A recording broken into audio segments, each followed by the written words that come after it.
Welcome to Political Trade Secrets, an inside look at campaigns and politics, where we pull back the curtain, look under the hood, and investigate all aspects of politics and how elections are won. Now, here's your host, Dustin Olsen.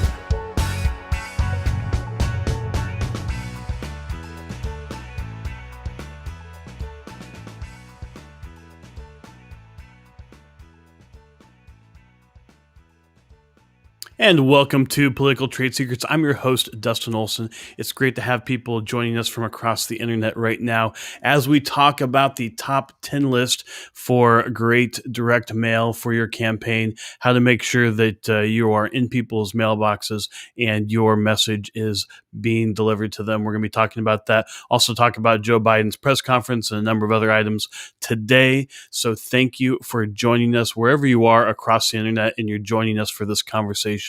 Thank you for doing so. We are looking forward to having you be a part of this conversation. And before I do that, our co-host on the journey to political leadership, our compatriot from the Buckeye State, Sean Bartley. Sean, how the heck are you doing today? I'm doing well. Good morning to you. Good morning to everybody out there. Looking forward to this topic today. It's going to be a great conversation.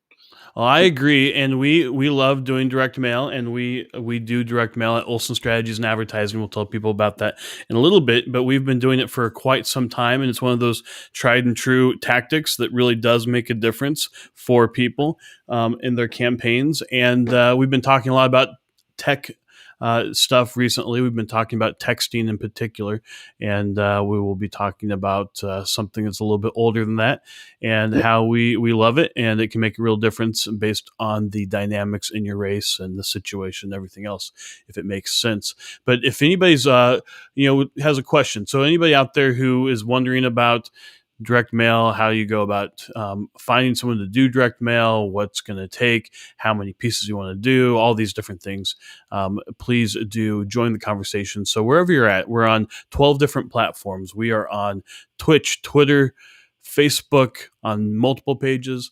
We're on YouTube, you name it. We're in all the places, and you can join the conversation by simply posting a comment, posting a question wherever you're at watching this, and we will be able to see that. And I already see that we have at least one question, and we also appreciate your good mornings, everybody who's been sharing that as well.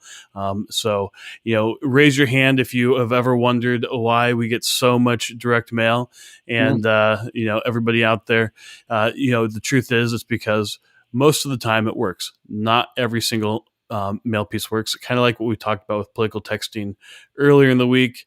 It is there's a lot of terrible examples of both texting and direct mail. So we'll be getting to that. But Sean, what are you thinking about today? What are some of the things that you would like to let people know about? Yeah, well, look, you were just talking about texting. It can be one of the greatest tools you can use, or it can be used so terribly that, Yes. that people talk about it and how spectacularly bad it is. So, if you want people to really get something from your message and have it be memorable, have it connect with them, it's 10centtexting.com. They literally wrote the book on successful political texting. So you want to go, it's the 8 pro tips to political texting. It's right there on their website. So check it out, 10centtexting.com. 82% of people open every text message they get. You want to make sure that it's something worth opening, to be quite blunt. Yeah, exactly.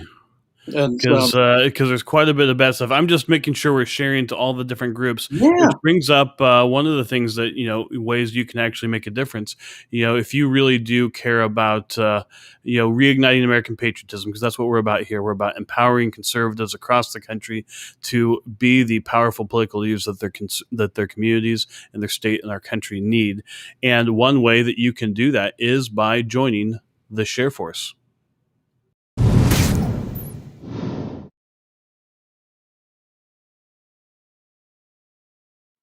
So join ShareForce, make a difference, and reignite American patriotism. It's as simple as wherever you're at watching this, you can go ahead and hit the share button.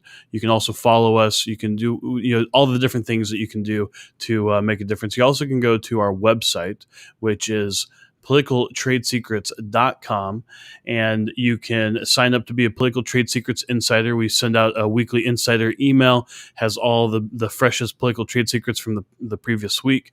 We also will send out other resources along the way, and we really do appreciate everybody who's joined that community. You can also get even fresher political trade secrets by personally texting me and joining our texting community at 202-918-3345. After the show yesterday, I sent some resources based on our conversation during the show, and you can get those too. We only send those out on the text chain, so you can dial me at 202-918-3345. Again, that's 202-918-3345, and you can join our texting community. Thank you to all the people who joined yesterday, and you are now getting, I think just moments ago, Sean sent out on the text chain the show, so people can watch it there as well. Yeah, it's there. So really appreciate people being there. So you're a click away from being able to have the show right there for you. Don't have to go anywhere to find it there. And speaking of the show, and we've got some upcoming shows that I'm really excited about. Dustin, we've got the shifting politics of the Rust Belt with former Congressman Jim Renacci. That's right. So tell people a little bit about Jim Renacci. So one of the things I think is interesting. I don't know if I mentioned this on the show yet, but he owns a number of professional teams, or has known. So he used to own an arena league football team, and used to be called the 50-yard indoor war for whenever it was around. But so he's done that. He I believe he's owned some other teams as well. He's also owned auto dealerships. And he was a 30-year mayor.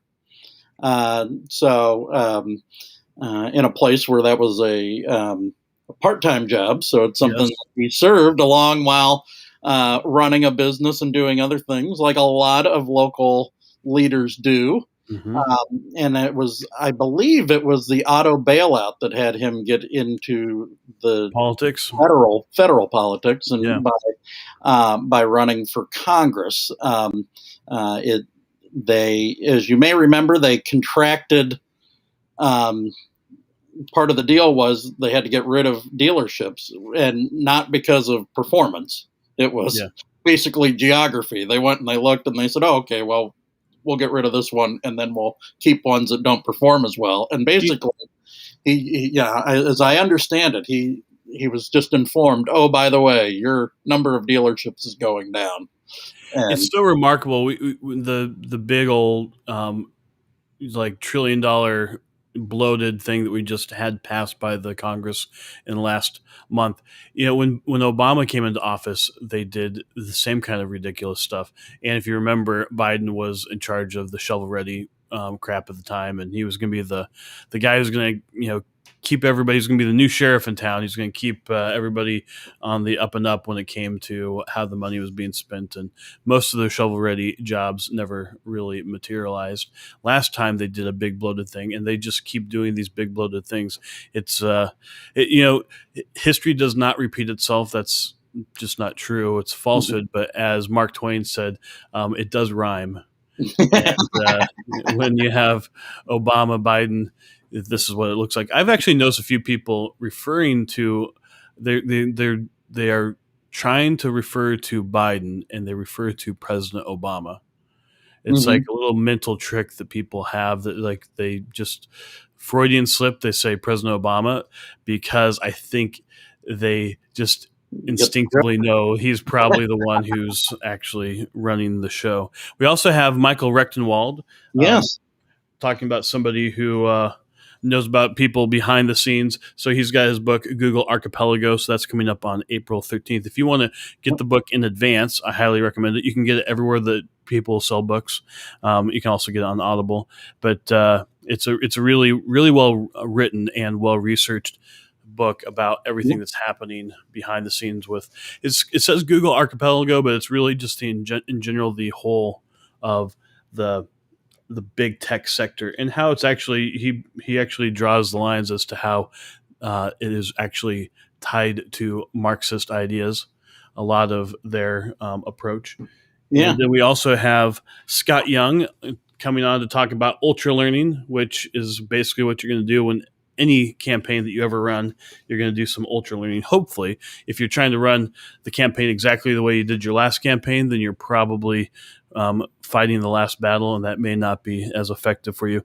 And then we have Maurizio Veroli. I think that's going to be on April 6th, and we're going to be talking about Machiavelli, or as all of his friends called him, Big Mac. Machiavelli is going to be coming on, and we're going to be talking about what modern leaders can learn from him. I'm looking forward to all of those shows, and I think we have a couple other ones that are in the works as well.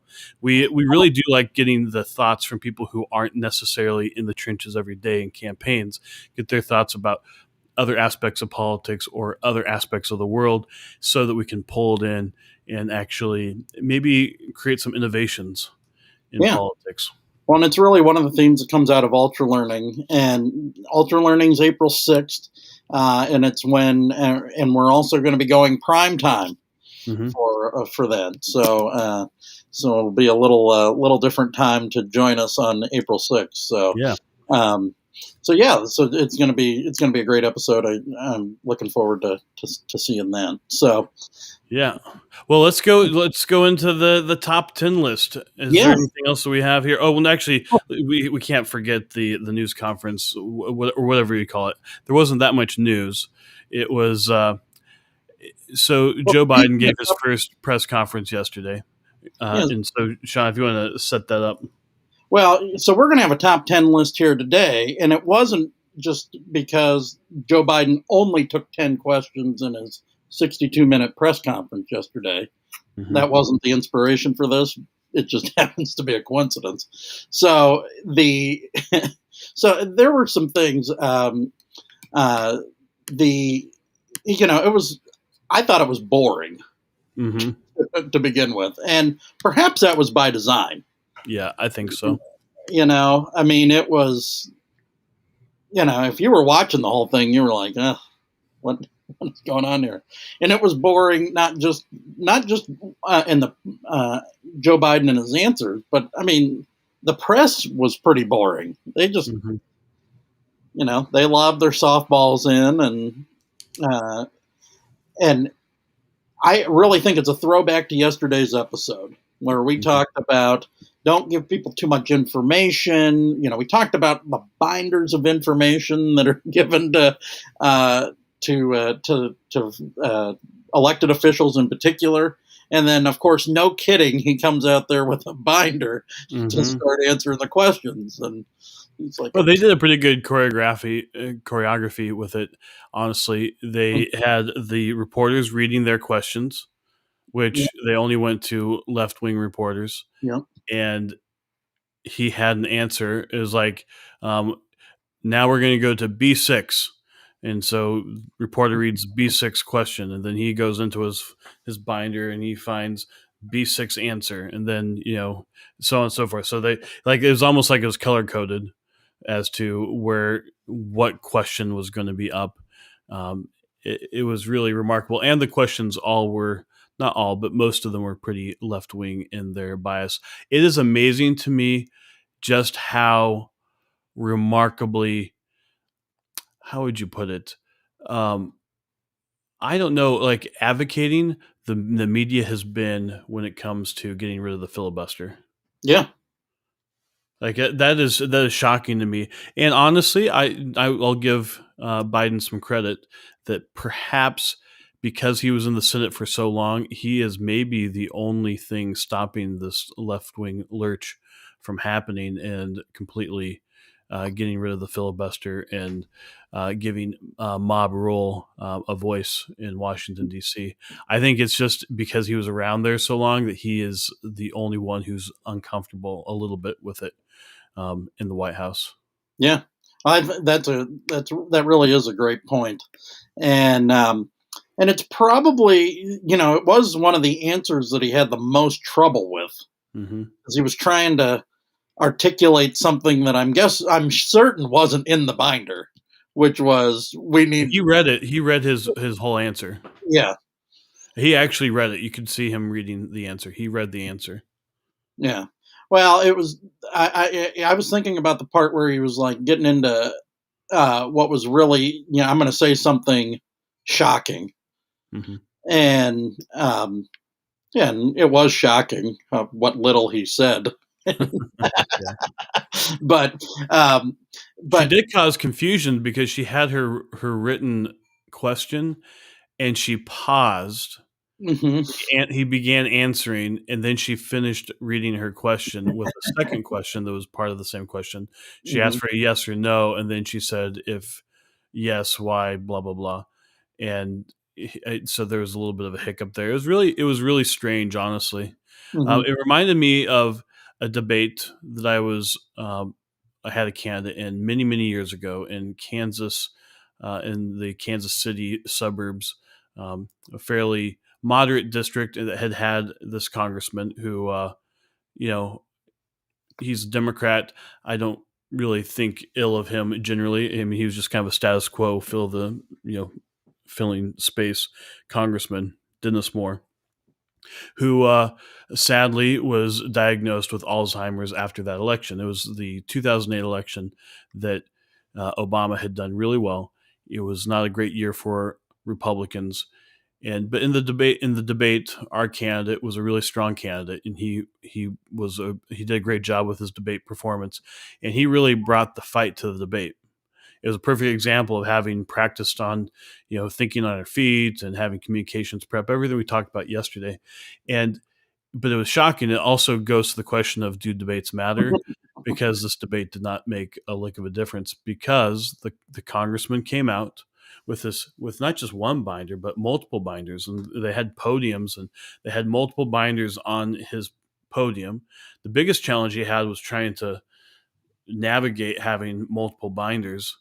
And whenever he got a question, even like a simple question of, what do you think about environmentalism, was a question. To a Democrat, that should be a pretty easy question. He had to like fumble through his binder and find his answer for that, and then he read his answer for it. And at the time, we're like, something's going on here. We're really, we cleaned his clock, but in debate, which clearly yeah, didn't make a difference in the election outcome, we cleaned his clock, but it was actually uncomfortable, and it actually felt like, I actually felt sorry for the guy, because there was clearly something off when he was fumbling through his binder. And the Biden press conference yesterday reminded me very much of that experience. Doesn't mean that that's what's going on, but it was really about 6 months to a year after that they announced that he wouldn't be running for reelection, and that he had Alzheimer's. It was a very very sad thing, and that's the imagery that I got from watching yesterday's press conference. Not, but I also think he was able to survive the press conference. Anybody who thought he was going to completely melt, that just wasn't something that was going to happen, because you can always have a binder, yeah. and you can control.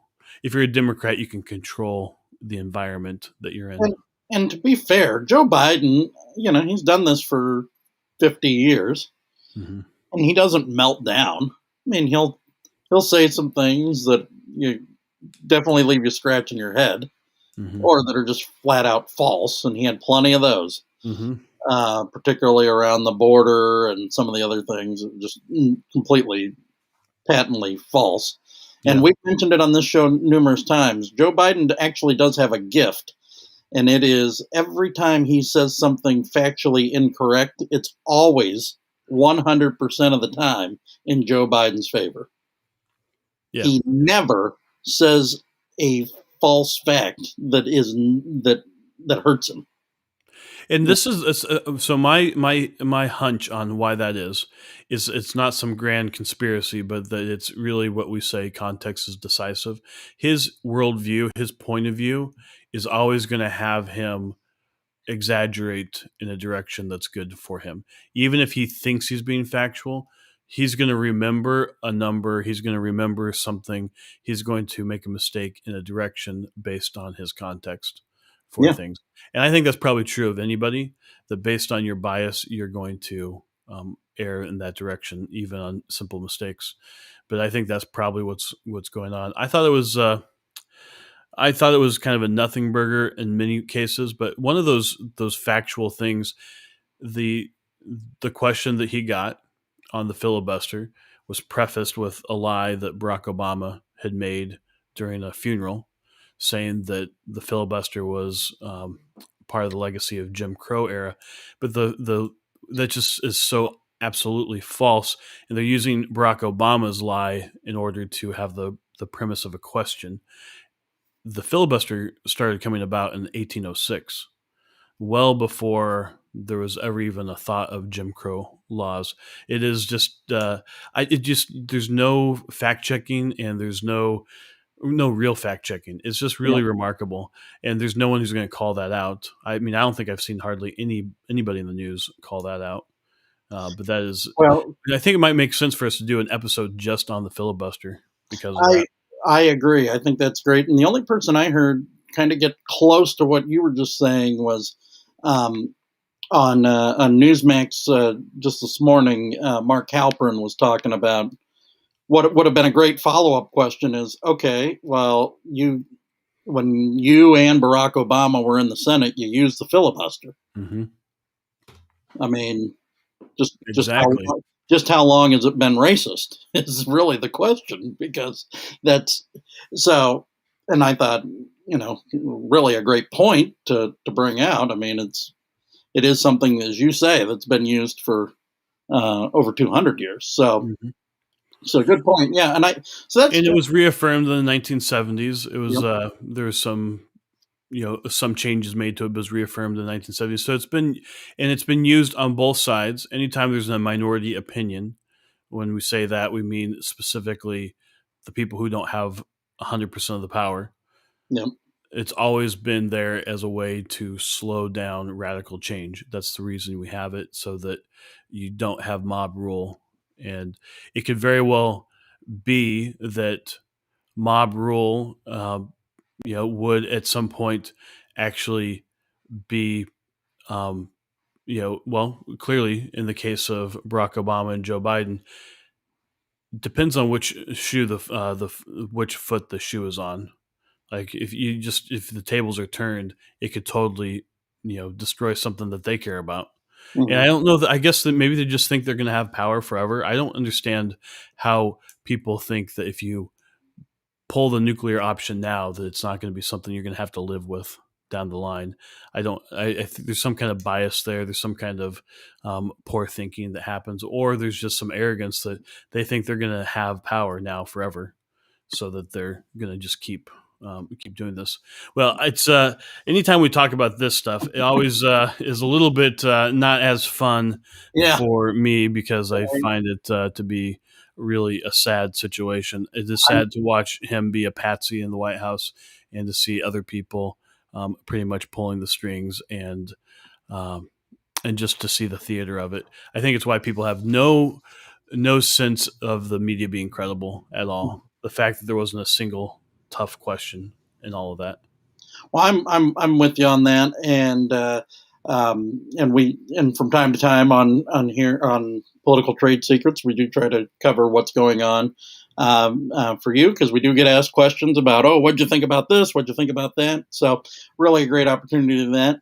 Yeah. And let's move into our direct mail top 10 list, and really what it takes to really deliver great direct mail. And this is something we know a little bit about. So if you want to work with us on direct mail, we provide all different services at Olsen Strategies and Advertising. So if you're running for office, or if you're having an initiative campaign, or you need to get direct mail out, you can contact us. You can contact Sean, Sean, at olsenstrategies.com. You can contact me, Dustin, at olsenstrategies.com, or simply go to our website, olsenstrategies.com. We also have our phone number here, 202-933-3473. If you call that number, that's the office line, and either myself, Sean, or one of the other folks in the office can talk to you about your direct mail campaign and make sure that you have a very professional mail campaign, and you have these top 10, and we call it a top 10 list because it's the top 10. There are 1,000 things that go into great direct mail or campaign mail for your campaign. But these are the things. We've boiled it down, boiled down a lot of the stuff to fit under these top 10.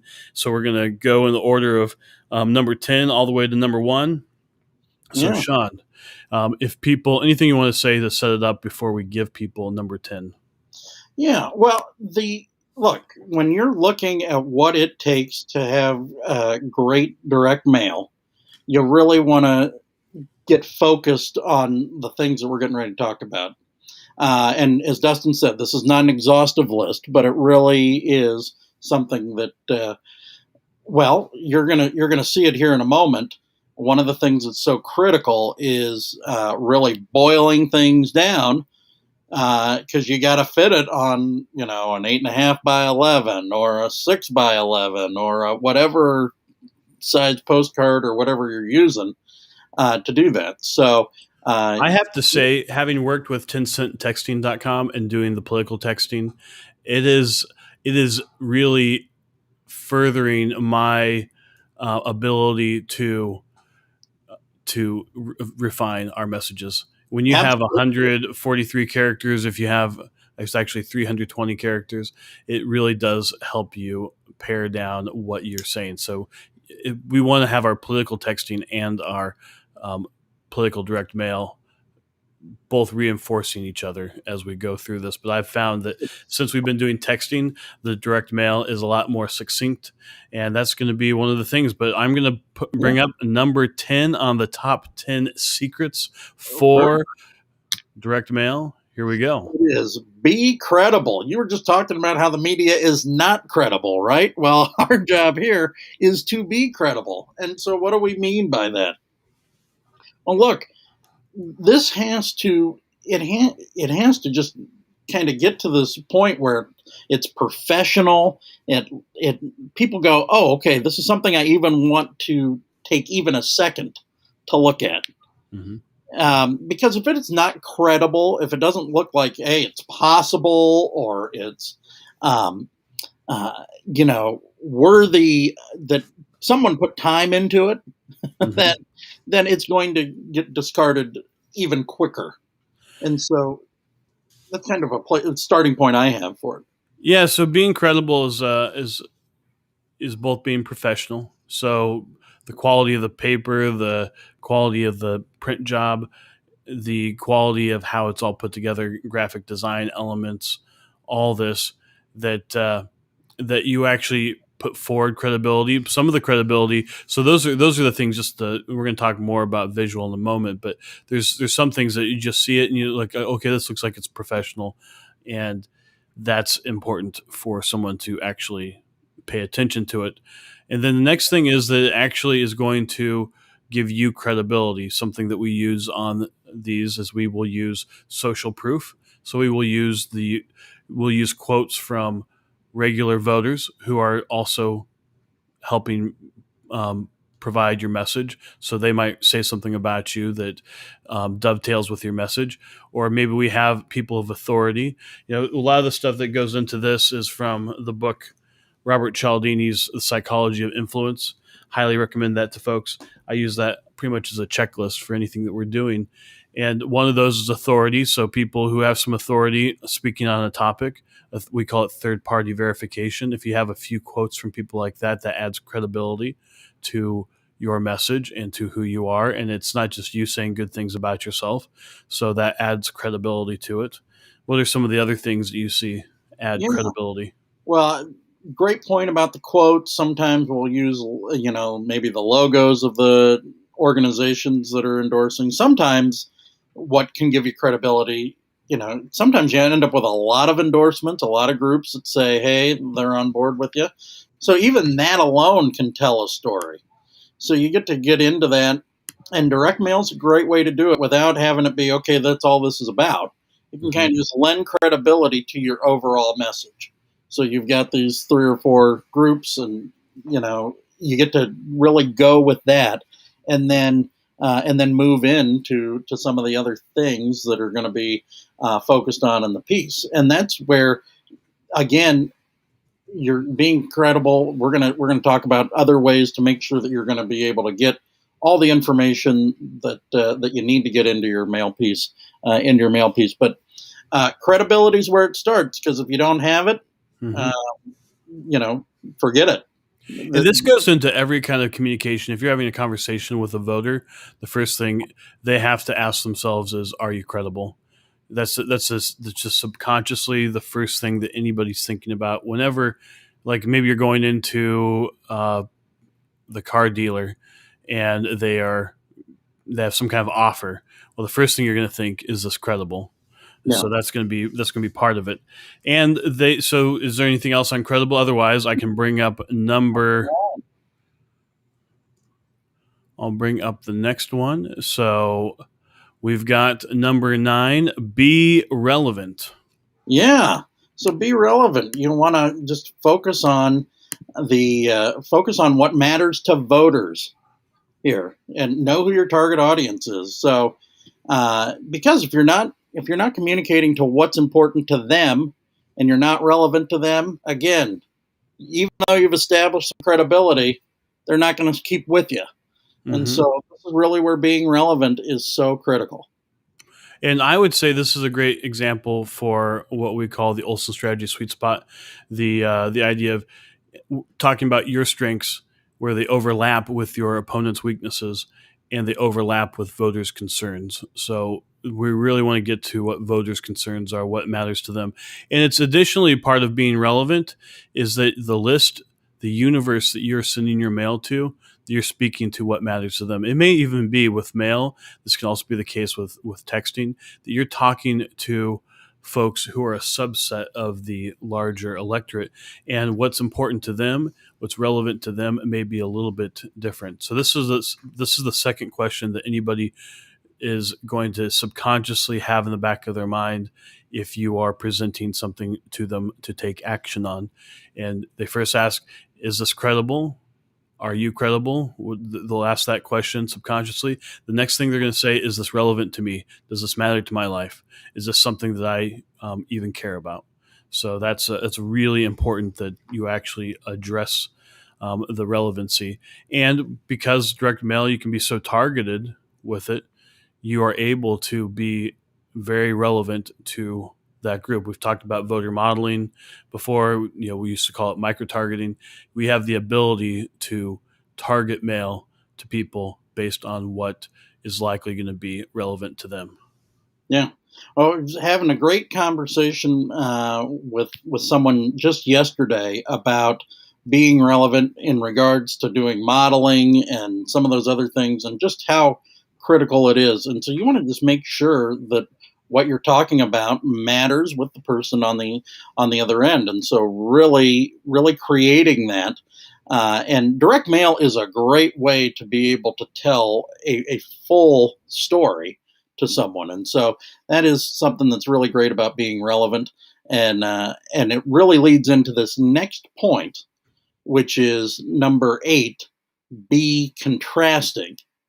And so, Dustin, you mentioned just a moment ago the Olsen strategy sweet spot. This is, again, 9 and 8 really go together on this. Because when you're being contrasting, people say, well, I'm only talking about myself, or I'm only talking about the opponent in the piece. So how does that work, right? Well, when you're talking about your strengths, it should also be something that is their weaknesses as well. And when you're making that contrast, even if it's one side of the coin, you want to make sure that it's being created in such a way that it's setting up the contrast. I'll just do a quick diagram of it. It's the Venn diagram. We show this all the time, but it's really important. This is something that we developed, or I did many years ago based off of Sun Tzu, which, by the way, we're going to have an expert on Sun Tzu at some point. But you have your strengths, their weaknesses, voters' concerns, And where you have the overlap, it might be the message is exactly only about your proposals, or some message that you want to get out, some story that is about one of your supporters and what have you. But it gets to the important issue in your campaign. Well, hopefully the issue that you're talking about is something that your opponent does not want to talk about, that Yeah. your opponent does not want to have the race be about. So in that case, even if it's a purely positive message, it's still contrasting. It's talking about an issue that matters to voters, that you're strong on, and that if your opponent were to be asked about it, would not want to answer the question. So that's what you're doing. Likewise, if it's a contrasting piece, as we call it, or if you want to just call it a negative piece, whatever, it's pointing out, it's all about the opponent. It only mentions the opponent. It doesn't even mention your name. Well, hopefully that's going to be on an issue that they're bad on, that you're good on. So in every case, you are presenting a choice. So ultimately, if your direct mail doesn't help further frame the choice in this race, then it's a complete waste of time. Yeah, and that's a great point. So, one way that you can contrast here, and we've been in races, right, particularly in primaries, where you've got some candidates that just aren't willing to talk about, maybe it's taxes, maybe it's something that matters to people. And you got some candidates, they might agree with you, but they're just not willing to talk about that issue that is important to voters. So if you're the one going out there and talking about it, and saying where you're at and just being clear about it with voters, the contrast is going to be, this is the only guy talking about this issue that I care about, even if everybody agrees. And what can happen in other campaigns is they go, well, everybody knows that's where Republicans stand on this. I don't have to say that. Mm-hmm. And they sometimes your opponents will set you up for contrast that way. And you get that through doing the SWOT analysis and some other things where even things that everybody agree on could be contrast, which is pretty amazing. And we call it strengths weakness matrix, partly because it's different than a traditional SWOT analysis, but most people in business would get what that is. But it is a slightly different for folks. Anything else on be contrasting? I mean, you are presenting a choice, whether it's your mail campaign is you send a positive, one that presents truly actually has both positive and negative on it. Positive for you, negative for your opponent, and then maybe one that's only negative about your opponent, and another one is negative about your opponent, then one final one that's positive about you. Even in all of that, you are creating this tapestry.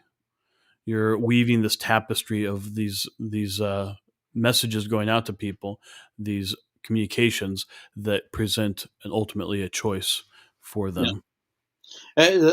That's just so true. People just don't get that it's really a choice, and that you're always on that. And number 7, yes, be visual. So, and we really mean this in a few ways when we're talking about being visual. First, pictures. So, if you are thinking about running for office, or you think you might ever want to run for office, just ever, it is time for you to get some pictures, not just yourself, not just posed pictures, but pictures in action, pictures that tell a story. This is your way to tell a story. So it's you, and it could be whatever's in the background. It could be you and whoever you're talking to. So kind of the groups of people that matter. It's you and locations. So it could be you in a boardroom. It could be you working at a desk. Whatever tells the story of you. And then conversely, it can also be some stock imagery that tells the broader story. So if you're talking about religious freedom and you're in a rural area, it could be a rural church. It could be whatever might help tell the story so that people can go, oh, yeah. Then that, a picture's worth 1,000 words, as they say. And having great high quality imagery makes a huge difference. And you don't have to have a lot of great pictures, Mm, but you have to have a lot of pictures. The yes. truth is, you may have to have 1,000 pictures taken to have the 5 pictures that are going to actually be used over and over and over again. What we find is we end up with maybe a half dozen or a dozen not great pictures, and there's one that's okay. Like we get a call a few weeks out from the election and we need to get a whole direct mail campaign together to send it out, and there's a half dozen terrible pictures with one that maybe sort of possibly could be used, and that's what we're using. And then you have to use the stock imagery, which is not our preference. It's better to have organic. For instance, this is what Yep. I would say for visual. If you have, and actually I'm modeling it right now, I would prefer to have a physical view version of our logo as opposed to having just a logo that's slapped on the piece. Now we're going to do that. However, if you can have in your pictures, you can actually have people wearing your slogan and wearing your actual name and name tags and other things, it shows a lot more. It shows you as actually being more real out there in Yeah. the public. So that's something that I like. That's why I have the wooden ones back there for the different properties that we have.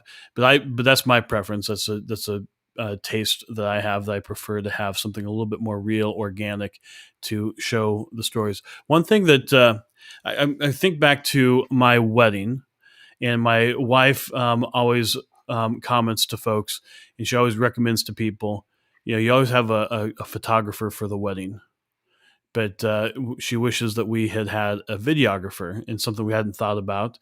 And it's just was one day that you have. Why not just go ahead and get the videographer? And everybody that she's talked to since, who she's recommended that to, they've gotten the videographer and they really do appreciate it.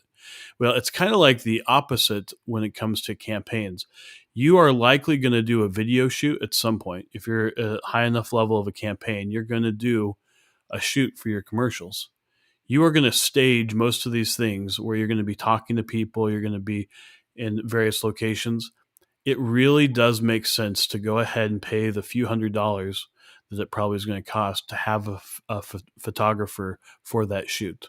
Yeah. So while you're doing your videography, while you're doing the actual film shoot, having a real still photographer, and if you have a campaign volunteer or something like that, that's better than nothing.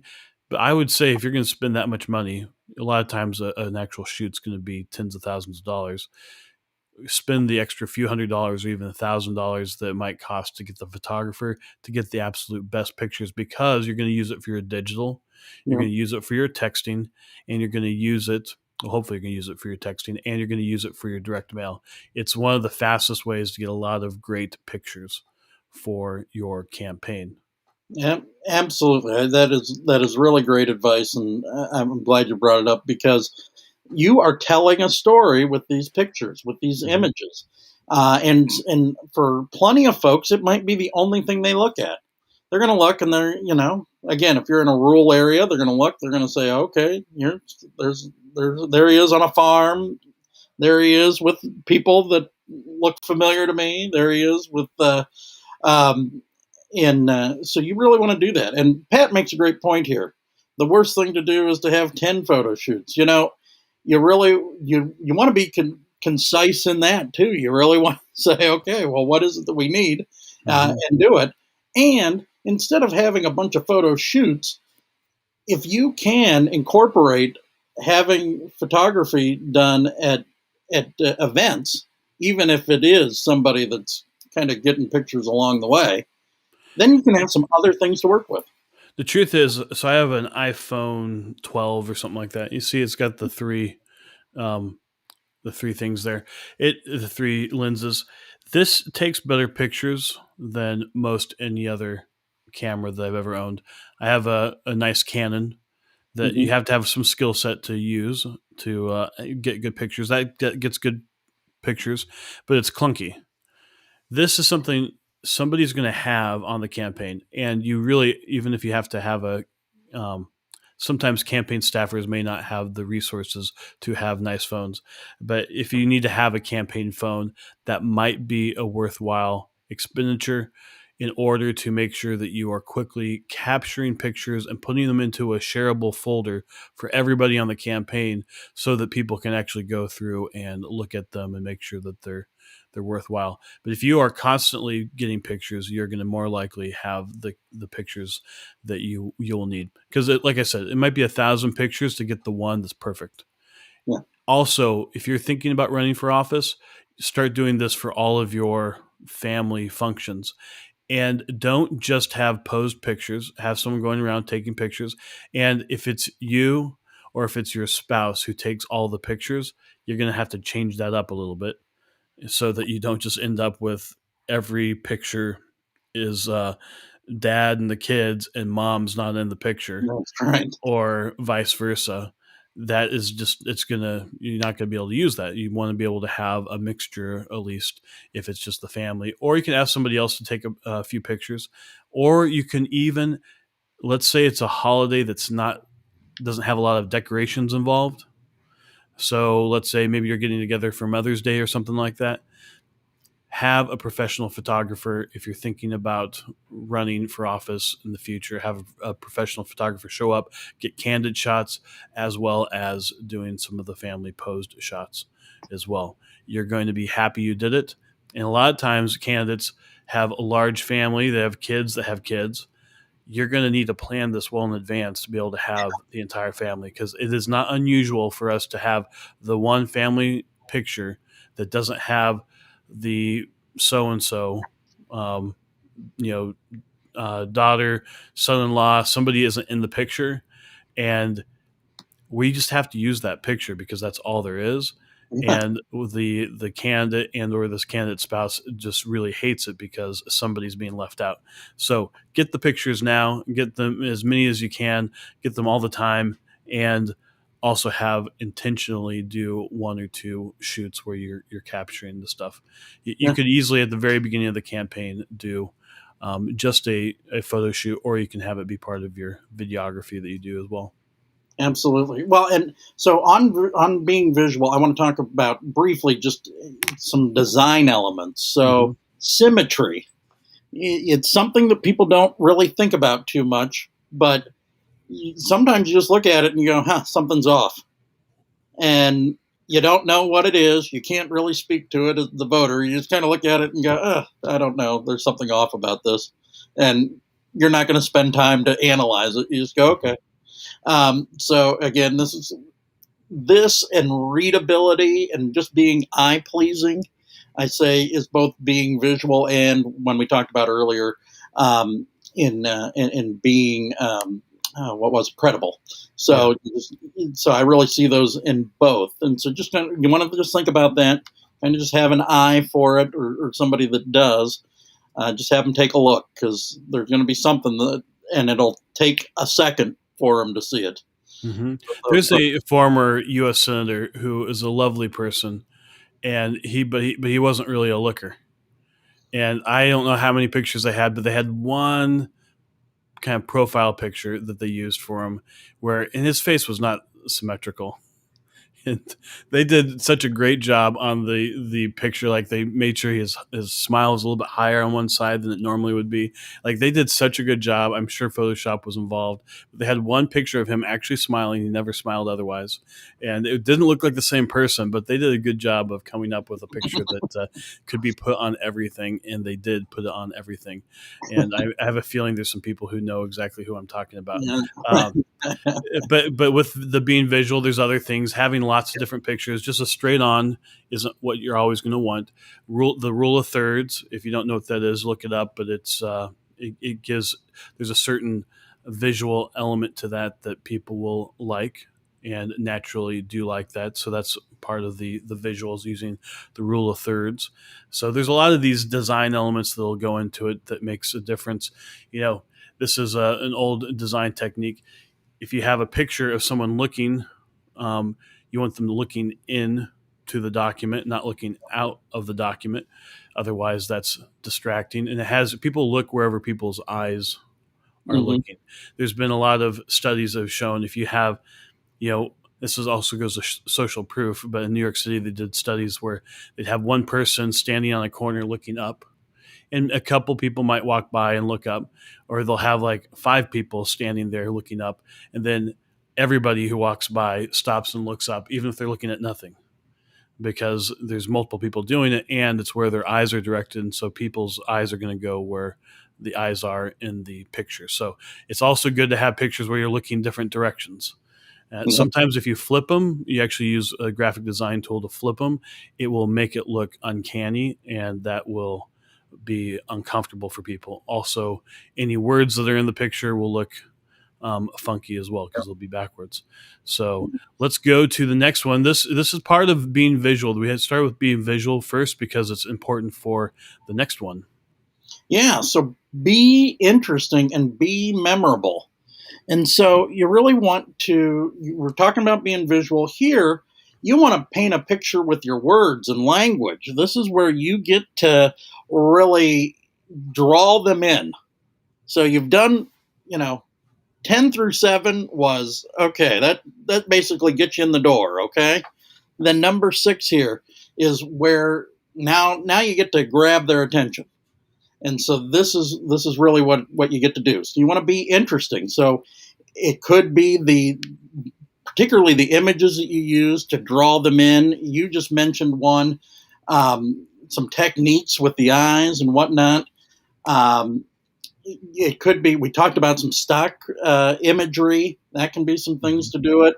I'll give an example of something that's interesting. Yeah. So this is something that Donald Trump's particularly good at. This goes to our theory of communications, which is attention, intention, and retention. We call it the power of air. So you have to first, 100% of communication is attention, at least at first. If you don't have someone's attention, there is no communication happening. And then the intention is shaping that communication such that the people are left with, an opinion or a perspective that you want to leave them with. And most of everything we're talking about is geared towards that. And then retention is that they actually not only do they get their attention, it sticks with them. Yeah. So being memorable is partly being repetition. We're going to talk about that in a little bit, but it's also alliteration helps with that. Being rhyming helps with that. Not putting too much information in there helps with that, and really connecting with people on something that matters to them is a part of that. So a really good example of a mail piece that I prevented from going out many years ago, 2007. So it was the graphic designer did a great job of making something that was interesting, and I decided it was a little too interesting, and I actually thought it was objectionable. So it was on, border security was an issue back then. Nothing's new under the sun, and the headline was "Stop the Parade of Illegal Immigration," and it had a parade of pinatas on the picture. It was just pinatas, in a parade, and I thought, that's going to definitely get people's attention, but it's slightly offensive. So Yeah. I don't think we're gonna do that one, but that would totally get people's attention, Yeah. and it's a little bit wrong, but that's an Well, example of something that's very interesting. so you're making a great point. I was thinking of a couple that we've done that were interesting and memorable. One was we talked about the recall elections earlier this week. Uh, we did a piece on voting had changed for that election. So we did basically what we called our treasure map piece, so that you could find where you vote, and and it said things like X marks the spot, and you went and you found the spot, um, and someone even referred to it and said, "Oh yeah, there are people out here and they're holding their treasure maps." Like, Yeah, we heard from elections officials that people were standing in line, looking at their piece of direct mail, and this was a race. We actually mentioned it earlier this week, the 2013 recall elections of the Senate president. That's when we did this, and it was very, very much. This was a district that was heavily for Barack Obama, but there were also a lot of Second Amendment supporters, and you saw people in camo who were standing there with their treasure map, looking. They already were in line to vote, but they still had their treasure map there, like they were almost to the treasure, and they were gonna vote. But that got people's attention. Yeah, they were ready to dig. So Part of what that was is it was something different. It was yeah, something that you hadn't seen before. It was just something a little bit different. One of the best mail pieces. We actually talked about this with Naji Falali. When this is a great example of opposition research, so you should check out the episode with Naji. The best mail piece we did was to a smaller universe of people who had all the influence in a specific election, and we sent them printout copies of the opponent had been an erotic literature. I don't know. I wouldn't say there was very much literature, but she was a porn writer. novelist.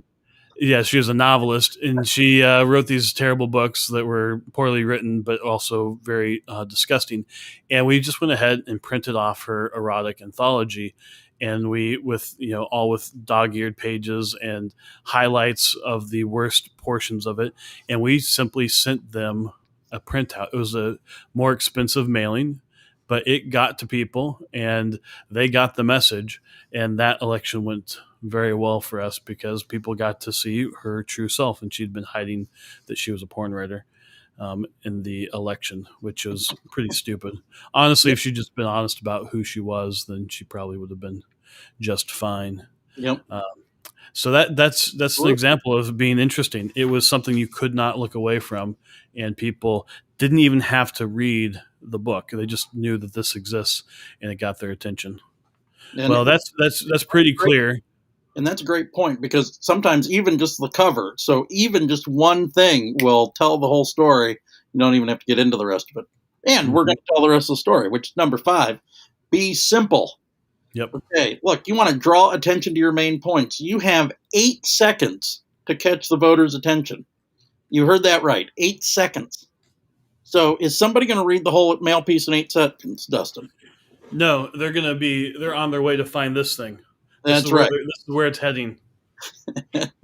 and it says nothing about how great it was designed or anything else. That's just where it's going. If it's a really good mail piece, you might get 10 seconds. Yeah, that's what you're. And that's for 80% of the people. There's 20% of the people that are going to want to go into a little bit more information, and we typically do this. We provide information that's easy to absorb, and we use headlines, bolding. We do underlining. We do things to make it easy to absorb a lot of information. A lot of information being like 200 words. Yeah. And be able to do it quickly. And we also do the headlines and everything else. So if you only saw the headlines, you would get the whole point of it. And for the people who want to read the extra 180 words, they can do it. But for 80% of the people, they're going to just read the big parts of it. Yeah, and so it's that simple. So we're going to be simple on number 5. Well, I'm going to give one more thing about that. Some ways to be simple and have things be easy to absorb. There's some really clear tricks to this. You want to have simple sentences. This is subject, verb, object. If you're trying to write some great prose and have this be some soaring speech, people won't be able to read it quickly.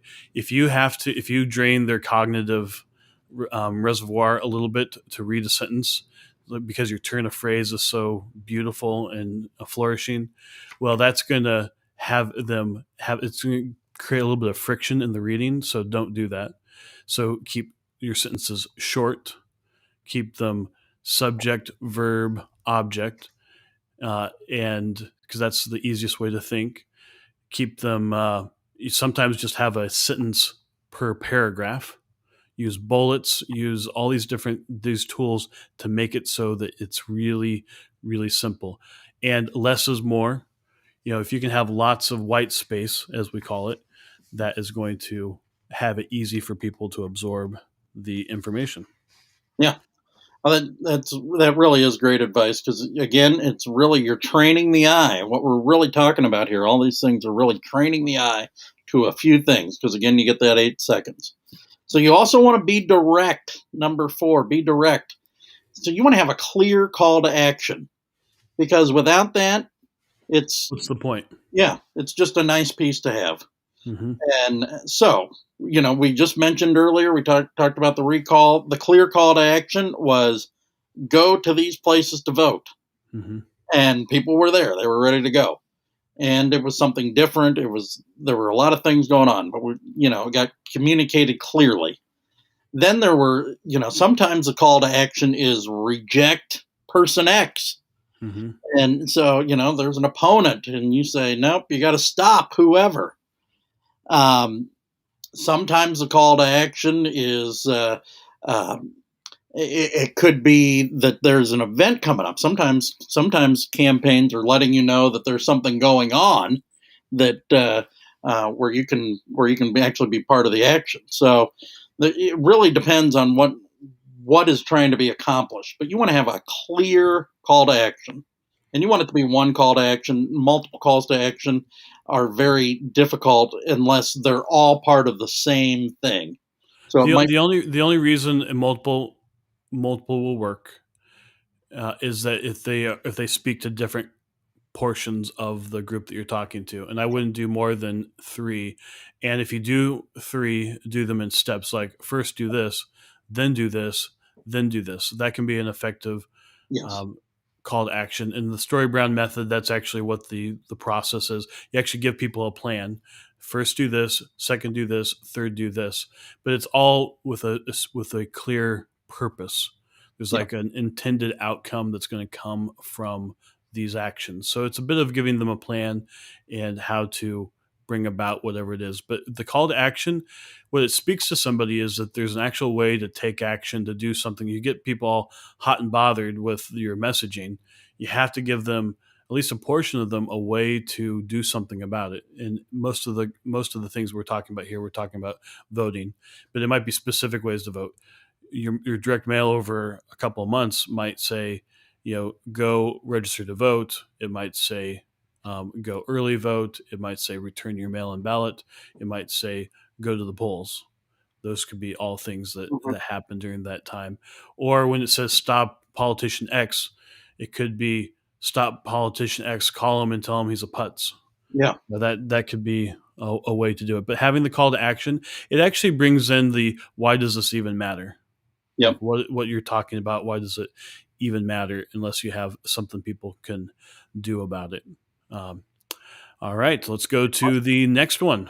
Number 3, be emotional. So you want to really get to, we talked about getting to what matters with the voters and being relevant. Here, you want to really tap into the thing. Being emotional is the thing that is going to help have this be memorable and be important to them. So this is something that in Republicans in particular seem to try to avoid. Look, people are not sitting by the mailbox waiting to be mailed your white paper on issue X or issue Y. Ain't happening. They want to know. At least most aren't. Yeah. And if that's a very small group, and if you have like 100 people who want that is being relevant to them. But that's not going to be most of this. And look, they're going to have plenty of other ways to get to that. Mm-hmm. That's not something that's going to be missing. But in a world where almost everyone gives you 8 seconds to land with them, being emotional is going to be the thing to do it. And so sometimes that's done with imagery. I know, like, in pro-life pieces, it could be the image of the baby or the family, or, you really get a sense like, okay, yeah, this is protecting life, and that really taps into it. Like, okay, I'm going to at least look at the next thing. So sometimes it's done with images. Sometimes it's just done with that painting the picture, those words that really tap into it. And you've highlighted in just a few words, like they're so poignant that they go, wow, this is the thing I really got to know a little bit more about. And so you want to just really, and this really goes to getting who your audience is and then speaking to that. And that's where being emotional, at least as I think about it. So we talked with Jason Meath on Tuesday about he's a filmmaker and about documentaries and story, and he talked a lot about connecting emotionally. It's something that Republican campaigns don't do often. So he talked about having the issue and the message not being overt necessarily and having it be just encapsulated in a story, like someone's personal story. It could be telling someone's personal story through pictures and through headlines of someone who's being impacted in your district by such and such issue. It could be a story about, like right now, if you were talking about illegal immigration, you're talking about border security. It could be talking about the plight of some young young woman who was put into sex slavery through the coyotes bringing her across the border, and then something happened, whatever. It could be very like a tight, very direct story, but that is going to emotionally connect the issue that you're wanting to talk about for the audience. It's going to make it about something that actually um, gets them in the heart, and so that's the emotional part. We did an episode with not with, but about Cicero. It'd be great if we could have him. He's been dead for 200 years or 2,000 years. So Cicero said, "Emotion is persuasion." So if Yeah. you are not um, emoting, if you're not getting people to emote, then there's really no persuasion happening. And it's now here in this century, neuroscientists have also shown this in their research that people who the emotional components of their brain, the areas of their brain that control your emotions, if those are damaged in somebody, they have a hard time making decisions. Yeah. So if you don't have your emotional capacity as a human being, you have a hard time deciding what to have for lunch. You have a hard time doing a lot of very basic things because ultimately emotions are what make decisions for people, and then they rationalize their decision after the fact. That's just how it works. And if you ignore that, especially as a Republican, we wish we could not be driven by our emotions, but that's just how it is. We're driven by our emotions. So connecting with people on an emotional level is going to be important. It could be telling stories from your own life. One of the most impactful messages I think we have ever done was for a campaign where the brother of the candidate had been one of the pilots on 9/11 who was tragically killed, and his widow spoke to how our candidate had stepped up in that moment to take over the family business and to really be a leader for the family in the toughest moment that you could imagine possible, and did that for the community as well. That was emotional, and it spoke to who he was as a person. So that's why be emotional is the thing to is really if all these things get to an emotional chord, everything we've said up to this point, you have a really amazing direct mail piece. Yeah. And if you've done 10 through 3, you've created a great mail piece, and it doesn't matter if you don't do number 2, which is be on time. Mm-hmm. So you can have the greatest mail piece in the world. You can have it having hit all those things, and it doesn't mean anything if it doesn't arrive. And And that can happen. We yeah, know that the post office is run by unions. I had a campaign many years ago, and the person's no longer doing direct mail, partly because of reasons like this.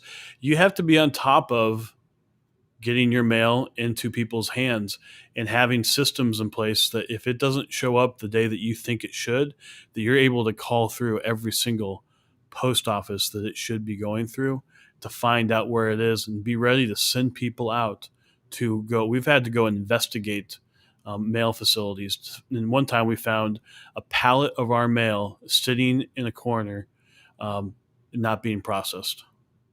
yeah, So there, that is one prime example of it. Another thing, of course, that keeps many campaigns from being on time is their own whatever they're doing with the piece. Like, Mhm. they're in iteration 12 of this, as opposed to saying, okay, well, we've really done these elements as well as we're going to do it, and we got to go. Mhm. Because, again, hopefully people are going to spend time on 10 through 3 in various results, and they're not going to give much credence to this one, number Mhm. 2, being on time, because it's not something that they generally think about. Now, it helps that we do direct mail.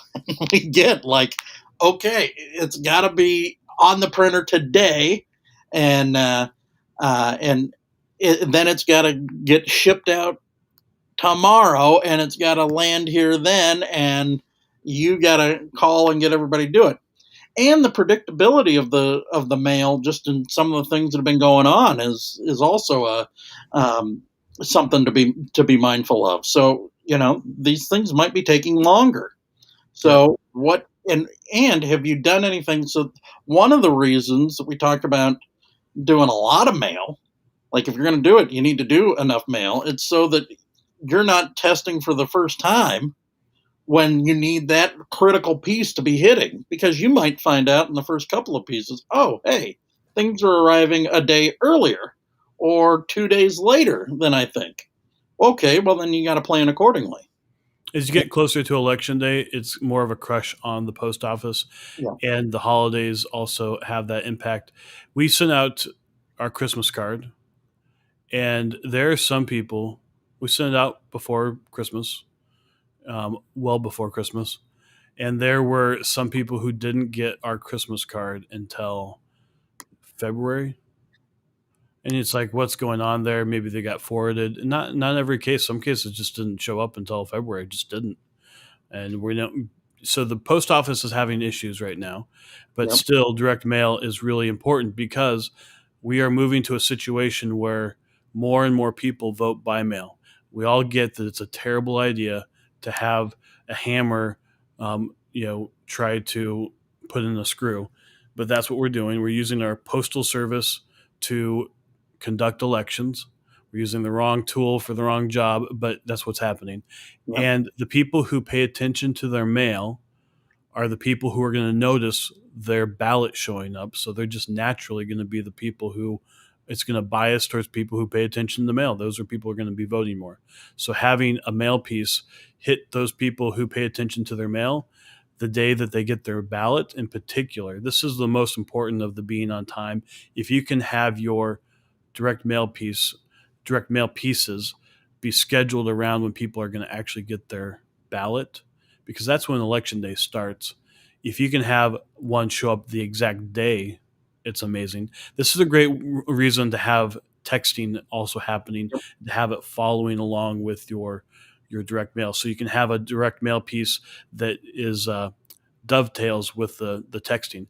And the texting can actually, for sure, you can have it show up on the day that the ballots are sent or show up in people's uh, mailboxes. Part of what you need to do, though, for this is one of our tools that we talk a lot about, one of our strategic distinctions is a feedback loop. You Yeah. need to have people communicating with your supporters throughout your district or throughout your state. You need to have people ready to let you know when they get direct mail from you and from your opponents.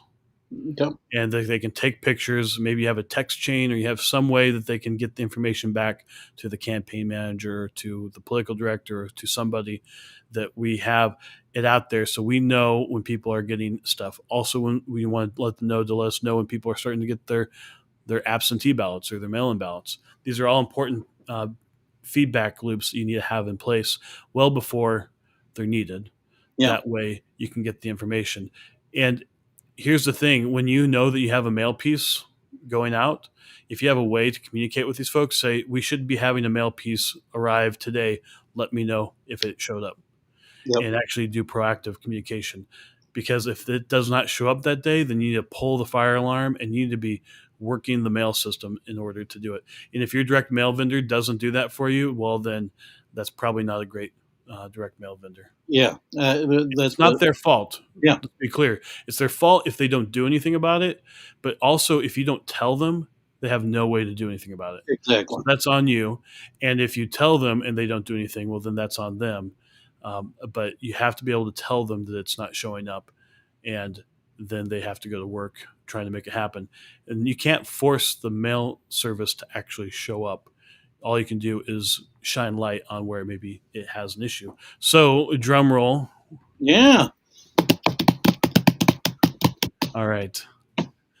We were repetitive for this. Be repetitive. Number one is be repetitive, and to keep saying the same thing over and over again. So be repetitive. Repeat it multiple times, Yeah. as many times as possible. Again, you have just 8 seconds to break through. So you got to be repetitive and do this. And I think Alex asked a question, which is there ever a campaign or race where you would not want to use direct mail? And so that really gets to the second point of be repetitive, which is don't just send one mail piece or just 2 mail pieces. Because we're really, so there is, in marketing, there's the rule of 7 out there. And it's that people have to hear something really 7 to 9 times before they have a chance of retaining it. Yeah. And That's so, actually, you should just take as a heuristic, as a rule of thumb, that you have to hear something 7 to 9 times to hear it the first time. yeah. And which also means something for you in any organization. If you haven't said something 9 times and people don't remember it, well, that's on you. Yeah. It's not that they're somehow defective. It's because you haven't repeated yourself that many times. Yeah. Oh, that's right. That's right. So are there campaigns where it doesn't make sense to do direct mail? Yes, if you can't do enough mail. Those are the races where it doesn't make sense to be, just flat out. So, because you got to break through. And that's where it matters. So the rule of 7, and we're really talking about 7 to 9 times, and repetition matters. You've probably heard it on a radio ad. They'll give a phone number to something like 7 times, and you're like, okay, man, they really want me to know that phone number. Well, yeah, it's like the only thing. If you take nothing else from the commercial except for the phone number, that's what they want you to take away from it. 1-800-CARS for kids. Yes. Right? Yeah. It's a jingle the whole time. I'm sorry to everybody. I just put that in your head if you've heard that. I don't know if they do that anymore, but I think they had some kind of scandal. But regardless, that is what they're trying to teach you, is they get you to remember, is that one piece of information. The rule of 7 is great, and we would say rule of 7 is easier to remember, so we use that, but it's really the rule of 9. And for it to work is you want to be repetitive, not just in having multiple mail pieces going out. You also want to be repetitive inside of the mail piece. So you want to have your message reiterated a bunch of different ways. So for instance, you might have 3 quotes from people of authority, people who are regular folks. However, their messages will be said differently, but they're all going to be going towards the same theme of the mail piece.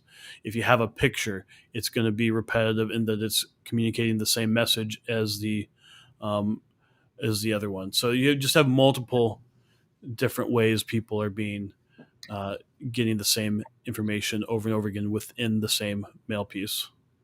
Yeah, well, that's a great point. We actually just got a text over the text line about particularly where direct mail can be used. It's something that state parties will use and can work with their candidates because of special rates that they get for postage, and it's actually one of the advantages that our state parties have in this country. And so it was glad it was brought up. It's a great point.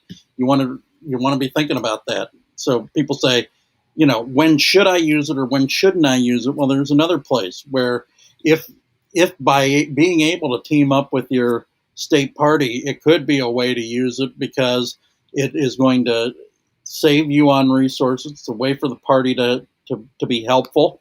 It can also, it can be a really significant cost advantage. Yeah.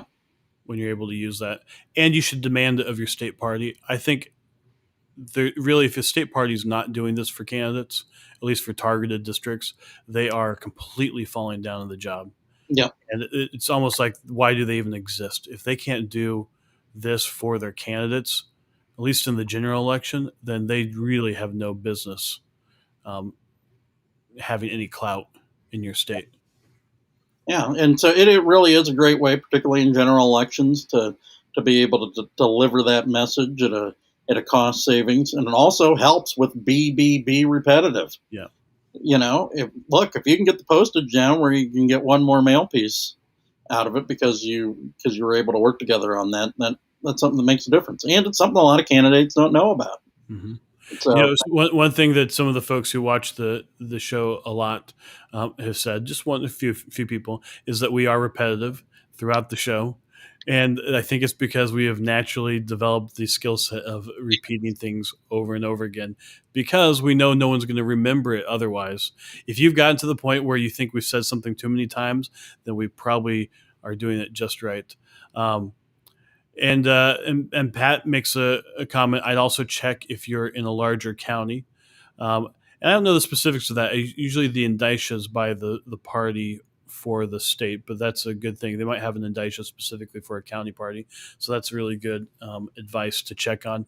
It really is something, if you are a chairman and you're not providing this for your candidates, so this is to all the state chairman or state chairman candidates out there running, if you're not doing this for your candidates, you really are you're kind of screwing the pooch. The truth is that there's very little that has parties actually have influence anymore, with yep, different finance laws and there's all sorts of different things that have happened in the last 20, 30 years that have really neutered the parties. the rise of So choice voting yeah. we talked about recently. So this is not just a way to be relevant, but to truly make a difference. Mm-hmm. And it really is one of the core things that a party exists for, is to really be able to help candidates communicate with voters. Mm-hmm. And there is one clear way where they actually have an advantage. And too many state parties leave it on the sidelines. So yeah, So well, if you aren't giving your candidates the ability to use the party indicia, which is what they call it, to be able to have cheaper mail, and instead you are asking your candidates to buy tables for your such and such dinner, you're doing it wrong. yep. That's and that unfortunately just described way too many parties out there. You're using Mhm. your candidates to raise money for your bullshit party, and you are not providing them any services. So, and that is really it's a crime when people Yeah. do that. Well, and it's something that we can't say enough, I don't think. Yes, we will keep repeating that. I honestly, every grassroots person should demand it. I had a good comment from somebody earlier in the week, or actually it was last week, whenever we talked about finance committees. Yeah. And one of the comments after the show was from a grassroots activist who's worked on a lot of campaigns, and he said from now on, he volunteers. He is going to demand of the candidates that he works for that they have done the thinking and have done the work to put down on paper and have gone and asked people to be on their finance committee before he's going to agree to volunteer for them. It And I was thought really, that blew my mind. yeah, What's that? and it was really brilliant what that person said, because yeah, you're pouring into this, and it's going to make a difference. And we know, and what that activist really got, which is, it's a finance committee. It's these things that are multiplier effects. Mm-hmm. So the finance committee is a multiplier effect. Being repetitive is a multiplier effect in that mail piece, and then by doing it multiple times. Using the state party indicia or the lower postage rate is a way to multiply. Because you can do more mail pieces ultimately. You either Yeah. can go to a larger universe or you can do more mail pieces that have more repetition. So what I want to take from this activist uh, insight is that he's going to demand that the candidates in a different part of the campaign that he's not a part of, he's going to demand that they have a finance committee for him to go knock doors. It, And if activists were to do that, that would be transformative for the party. If that's, you demanded of your candidates if you're going to be the grassroots candidate, raise money because grassroots costs a lot of money. that's right. So go, and if you demand this of your candidates, then they're going to have to get their act together. Same thing with state parties. If the activists and all of those of us who donate to parties say you need to provide this to your candidates, it's the one thing you can do that's going to give them the ability to repeat their message more. If you do that, then the state parties are going to start doing it. There's very little in the way of market forces being placed on parties.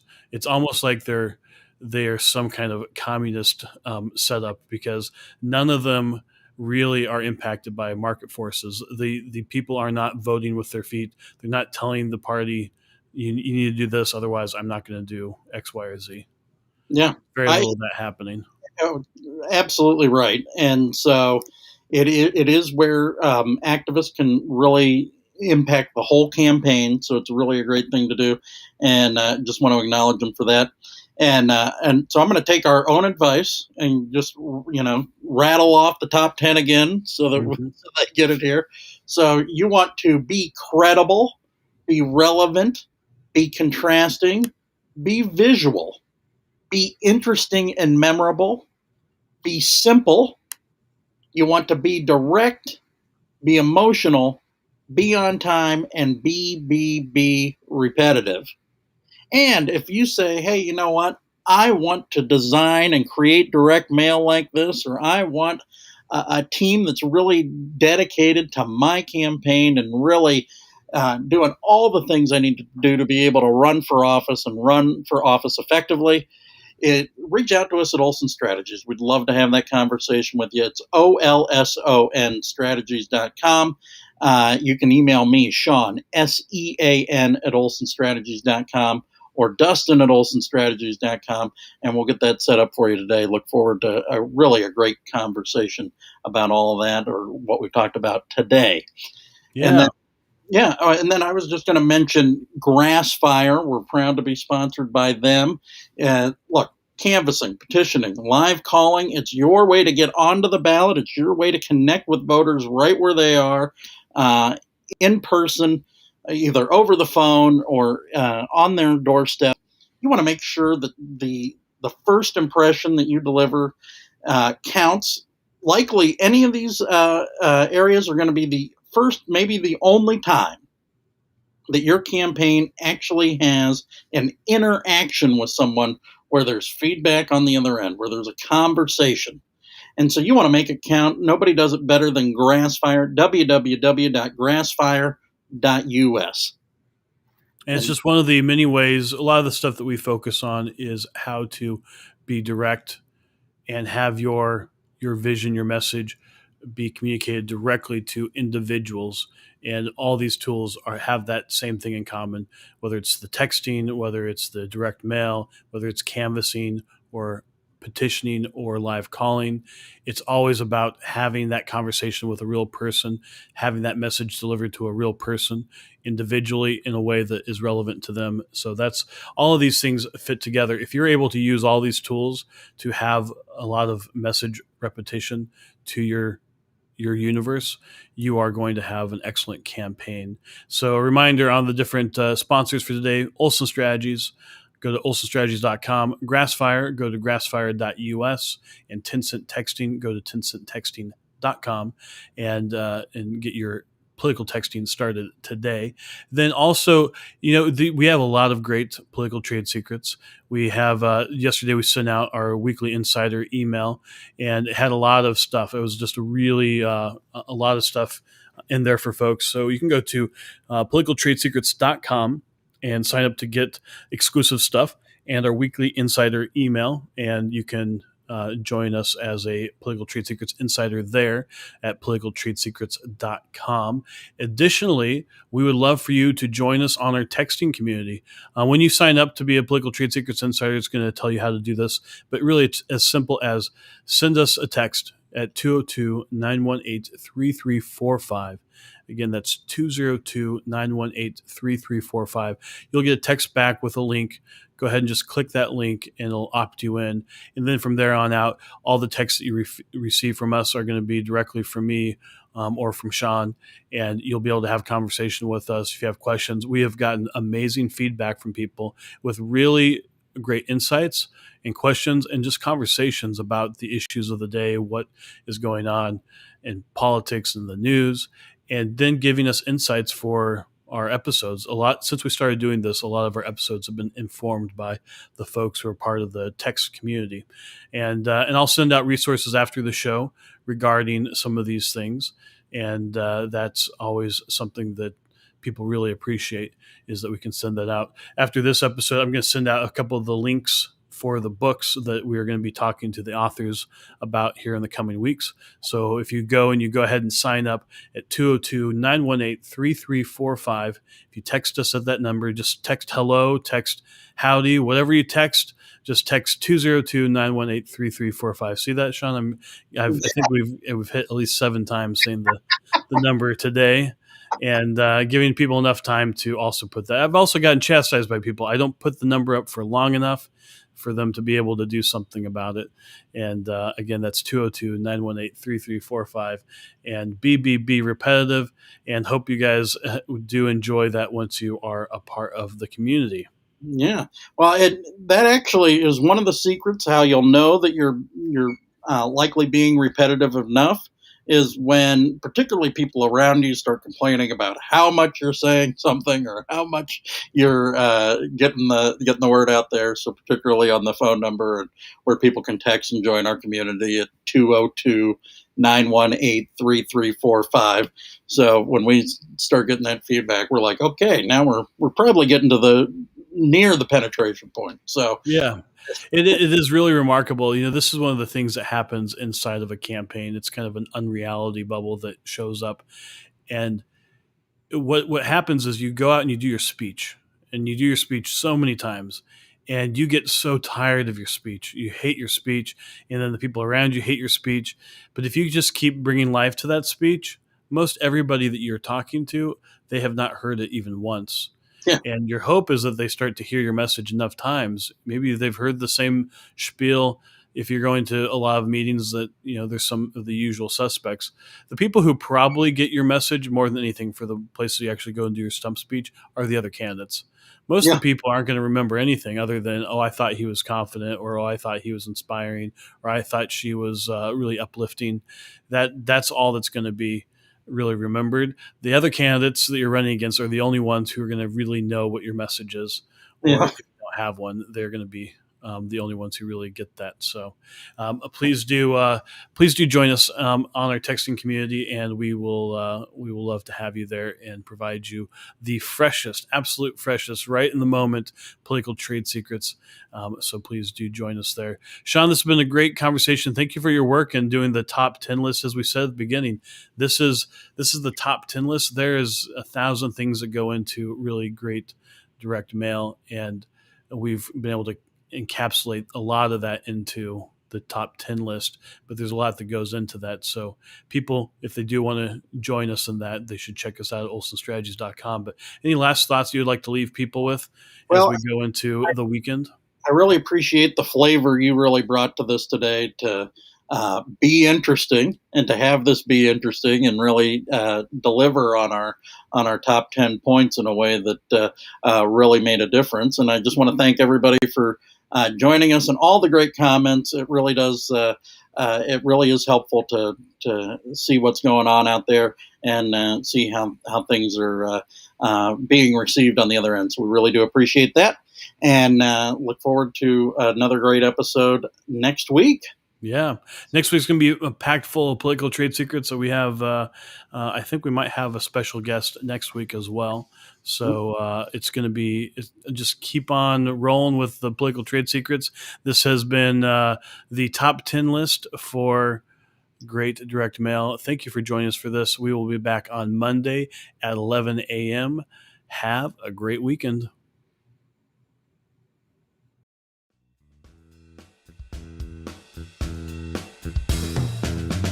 Join us next time by subscribing on iTunes and get show notes and sign up for our newsletter at politicaltradesecrets.com.